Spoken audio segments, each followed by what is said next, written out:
What's happening, crypto fam? Happy Monday, Tuesday, Wednesday, Thursday, Friday, Saturday, Sunday, because I don't even know what day it is anymore, mate. Good morning, welcome back to Love for Crypto. It is actually Thursday. It was actually Wednesday yesterday. 30th. Thursday the 30th. Welcome back to Love for Crypto, guys. I'm Scott. It's a pleasure to have you here. I appreciate taking the time out to consume the content, so thank you. Let's all just have a little giggle at YouTube. It's not funny. I'd be wounded, mate. If you did this to me, I'd be wounded. I'd be going sick. YouTube suspended the channel of Ripple CTO David Schwartz soon after the blockchain firm launched a lawsuit. So, if you don't know, there's been Brad Garlinow's scams on YouTube for quite a while and no one did anything. It must have got to the point where that many people got scammed off the scam and then contacted Ripple and was like, yo, what's going on? This scam on YouTube's had me ass. And then Ripple's like, fuck's sake. And then it all built up to the point where Ripple's like, look, YouTube, you're going to have to stop with these scam accounts. Got Brad Garlinow saying he's on YouTube saying he's giving thousands of XRP away and it's just not even him. So they they suspended the page of the CTO, David Schwartz. He was one of the guys who created XRP, outformed the company. He's been there since pretty much the beginning. It goes by Joe Katz online, if you didn't know. So he said on Wednesday morning, or was it Thursday morning? It was. He said on Wednesday morning that YouTube has suspended his channel. Weirdly, YouTube just decided to suspend my channel for impersonation. I wonder who they think I was impersonating. That is joke. As far as I'm aware, he's gone to Cinnamon. You can find his videos on Cinnamon because he is doing a Ripple thing soon, innit? If you didn't know, he's doing like a Ripple podcast kind of thing to like, can't remember what it's called. I'll try and do a video with it to remind you all. But he's doing a podcast type thing to stay up to date with the tech and the way it's going and all that kind of stuff. So YouTube need to change the way the YouTube need some sort of KYC. Like sorting X out YouTube. KYC us, and then you'll know it's David Schwartz, mate, works for Ripple. What are you doing? What are you doing? Oh my days. So anyway, like I say, it's funny because it's David Schwartz, the guy's dulled. If it was me, we're pulling a little bit of income off YouTube now, so it's nice. If we lost that, it won't be nice. No, see where I'm coming from. Someone like I don't give a fuck about monetizing his YouTube channel. Just go straight to Cinnamon, and probably 30,000 people have probably just followed him to Cinnamon within a few weeks like that, as soon as they know and find out. Maybe a bit of an exaggeration that, but you know what I mean. Spring, honourably recognised. I've ignored the start of the article headline there. It actually says, as Ripple falls on hard times, Spring is recognised, is honourably recognised.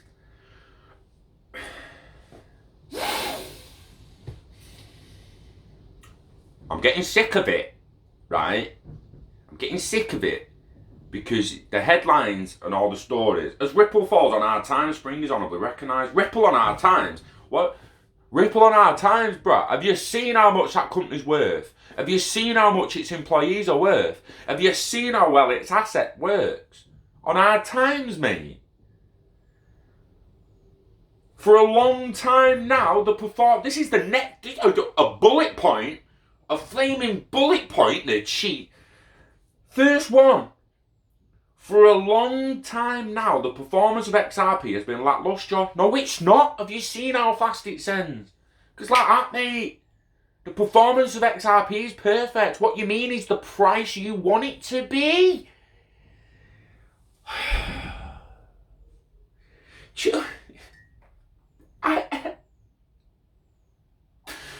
XRP's performance is pretty fucking lackluster, isn't it? Well, no. It sends rapid, mate. If XRP's performance is lackluster, what the hell is the state of the performance of Bitcoin and all your fiat currencies taking 3 to 5 days to do what XRP does in 4 seconds, mate?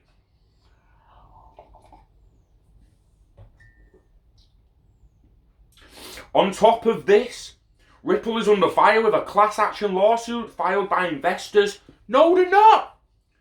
They're under fire by fucking idiots.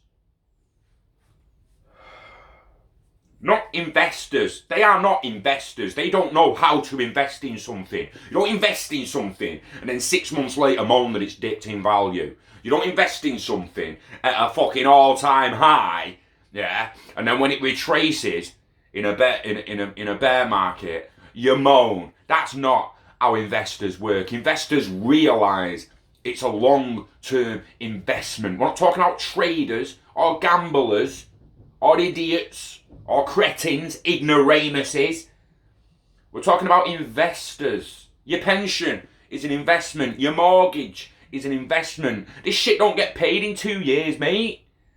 It's like your neck's out. First 2 bullet points on a thingy honouring Spring. So, because Spring gets honoured, you've got to shit on Ripple. Is that how it is? Come on, man. With all of this and more, it's safe to say the companies that are low. What more, mate? What more? Who wrote this? Adrian Barclay. I'm sorry, pal, right? But sort your neck out, right? Who's told you to write this, mate? Because I don't believe you wrote that on your own. I honestly don't. And if you are, who you chewing off? Who you chewing off to get a bonus? Who don't like Ripple within your works? Because something's not...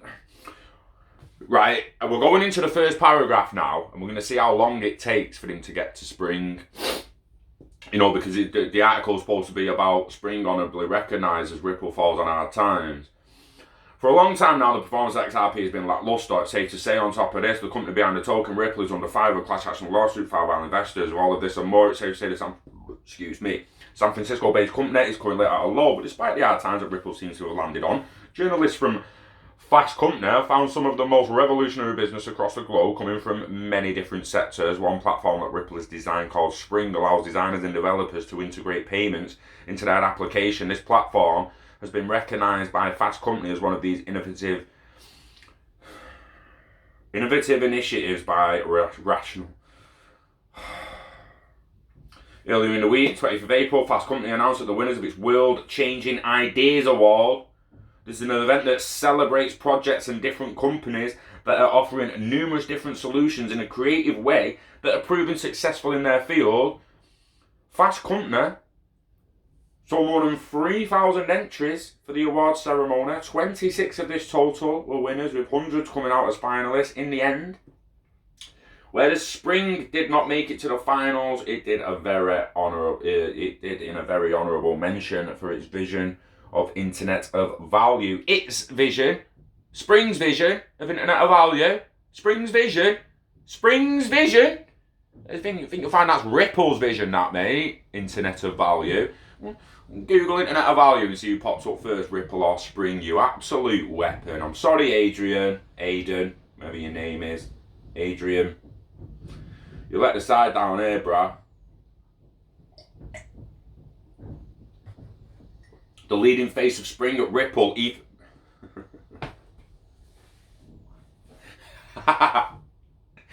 can't help. They have to let you know that Spring is part of Ripple in the end, even though they just want to suck Spring's dick and shit on Ripple. Where Spring did not make it to the finals, blah blah blah. The leading face of Spring at Ripple, Ethan Beard, said the following on Twitter: "This is great recognition for Spring Dev, an amazing team." So that's Spring Developers on at Spring Dev, Spring Developers on Twitter if you didn't know. An amazing team who is building the open developer platform for money to further Ripple's vision of the Internet of Value. Ripple's vision, Adrian. It's not Spring's vision. Spring are helping achieve Ripple's vision. Spring is an arm of Ripple, investment arm that gives money to people to build the Internet of Value. You know what I mean? Oh my God, lawsuits and price performance, Scott, but the price is not quite what I wanted it to be. Yeah, well, even though the San Francisco blockchain company is falling on hard times at the minute. Oh, what are you doing, Adrian? Have you read your own article, mate? Like, it's falling on hard times at the minute. It's nice to see a win for them. Nice to see a win for Ripple, eh? Jesus wept. Sort your napper out, lad. You know, that's it. Lastly, CIM, SIAM. CM Bank, or CM Commercial Bank, SCB, and Ripple are launching the new remittance service for 16 million customers. One of the largest banks in Thailand is expanding a popular payments app using technology from San Francisco startup Ripple. SCB has gained approval from Thailand's central bank to launch its outward remittance service on the SCB Easy app. The bank touts a new feature as a cost-effective and fast cross-border payment service available to its 60 million customers. SCB says it's looking to launch the service across 12 countries, including the United Kingdom, the USA, Singapore, France, Germany, Italy, Spain, Netherlands, Ireland, Austria, Belgium, and Portugal, supporting US dollar, GBP, Euro, and SGD. Interesting. Although the app runs on Ripple's payments technology, it doesn't rely on the crypto asset XRP to move money. SCB and Ripple are also working. This is, right, I'm going to break this down now. When it uses Ripple Tech, it's using Ripple Net. It's using what everyone used to call X-Current. Right? X-Current is a bilateral messaging system.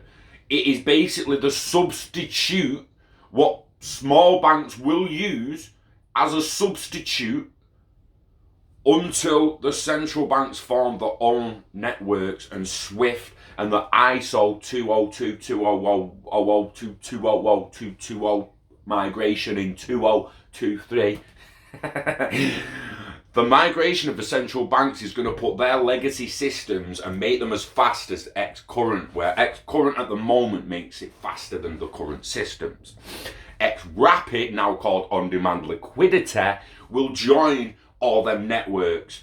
So if I join IBM and start using XLM with them and Stellar,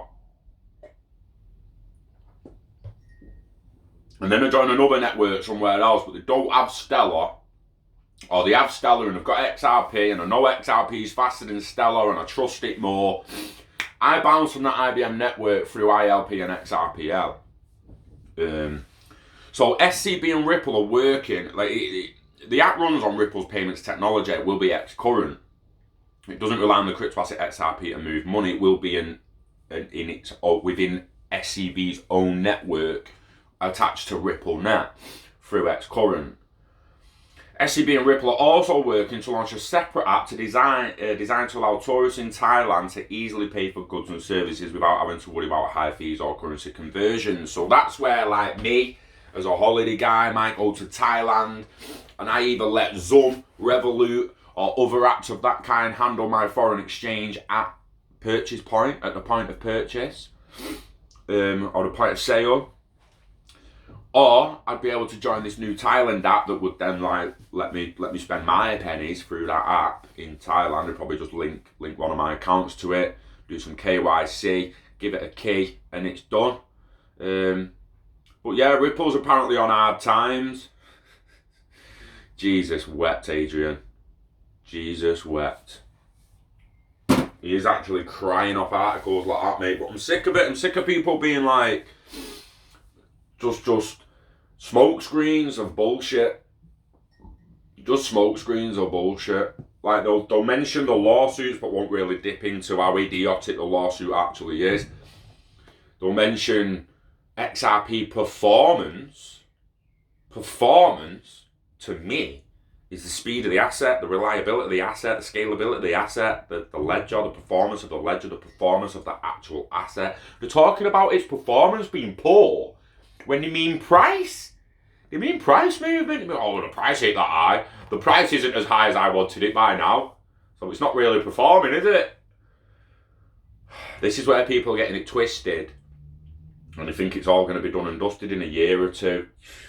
Even Kevin Cage, top guy, quality content's put on his Twitter in the last several hours that like if we're all walking away from this in a few years and everyone's got like a high financial IQ, financially stable. It's good tweets, great tweet, and I hope it happens. And I'm with him. I'm trying to help people. I'm trying to wake people up to the future of the digital world. It's not the fourth industrial revolution. It is the first digital revolution. We are full on going digital now, guys. Within the next 10 years, it's going to happen. And if you don't believe me, just look on the telly now about the COVID-19 stuff where it's like, oh, not that bad working from home, is it? Not that bad homeschooling, is it? Because kids ain't going to be in school in the future. They'll be KYC'd in front of a computer with a face and facial recognition, and the computer will know it's that kid, and they'll be taking his exam on a computer. They won't need to go to an examination room. Tesco now realising that they can do, that they can probably function on 30% of staff by adding a few robots. Do you know what I mean? They're pushing us into a digital world using COVID-19. People's too scared to make cash. I'm telling you now, you're gonna when lockdown's over, you're gonna meet people that won't even shake your hand anymore.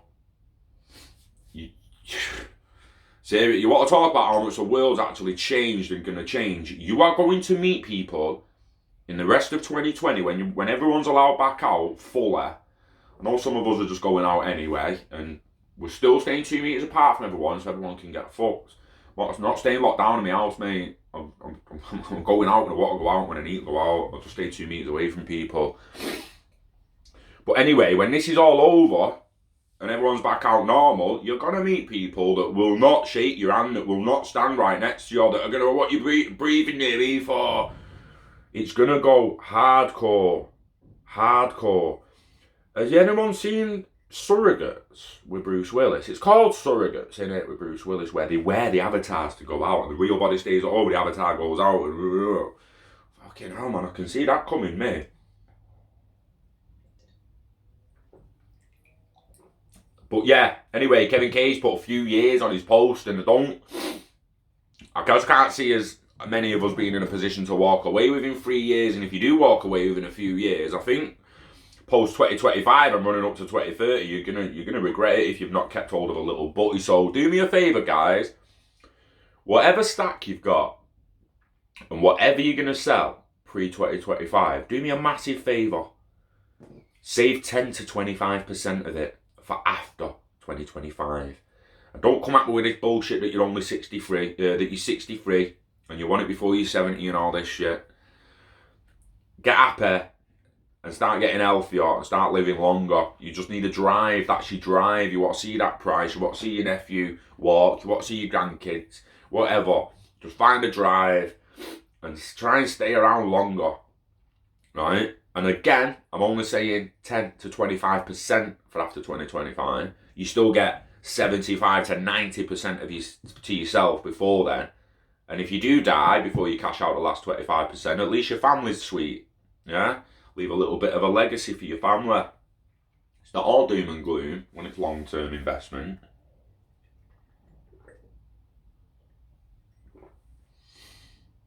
Just remember what we always say. Don't live with regret. Do not live with regret. Invest in the whole internet of value. When I say that, invest in internet of value and the whole internet of value, I don't just mean invest in a load of cryptocurrencies. I mean get online and start earning some money. Invest in yourself. Put some time into your passions that you can turn into a couple of videos or a cartoon or a comic or a book or anything and create something based around your passions. Then, using the internet of value and the internet of things and the internet of data and content that we've already got, you can then turn them hobbies into revenue. And that little bit of investment of time and passion that you invested in yourself is now bringing a revenue through the internet of value. And your life is paying for your life. That's where we need to be by 2025, guys. Between 2025 and 2030, I don't care about crypto prices, really. That's my pension. I want my life to pay for my life. The people getting that in their head Example, someone goes on holiday and reviews a steakhouse. He puts the steakhouse videos on YouTube and he earns £1,000 off them videos within the next 3 months. The £1,000 comes in, he saves it up, he goes on holiday again. This time he goes flaming Italy, pasta shops. Puts the pasta reviews on, makes £2,000 off them a few months later. Then he goes to Thailand and he's reviewing the Thai food. And puts them on YouTube, gets a few grand, and what's happening there? His life, he's paying for his life. Each holiday he goes on generates revenue to pay for the next holiday. And everyone's sat home on their ass like that. Now, reviewing steaks and pastas don't make me, I'm not passionate about it. I ain't got the money to be going on holiday, so that's not me. But you know where I'm coming from. I'm doing my animation at the moment. I've gone full on into that, because it makes me happy, a lot happier than try to learn how to create an Hyperledger fabric. Ledger makes me, that feels like work. Digital drawing and creating animations and writing stories feels like enjoying life. Massive difference, guys. Which is why not everyone's a trader. Everyone don't say, why don't you trade? Because it's proper stressful. And it feels like work when I'm learning it and getting stressed by it, and I don't want my life to feel like work. Post 2025, I want my hobbies to pay for my life and generate revenue. So that's what I mean when I say invest in yourself and invest in the whole internet of value. Figure it out, attack it, get happy, live long and hodl your long-term investment of digital assets. Oh yeah, let's hope for new ATAs pretty soon. You know the script, guys. We love you. We love crypto. We love XRP. It's just a matter of time. Get happy. I'll see you on the next one. Peace.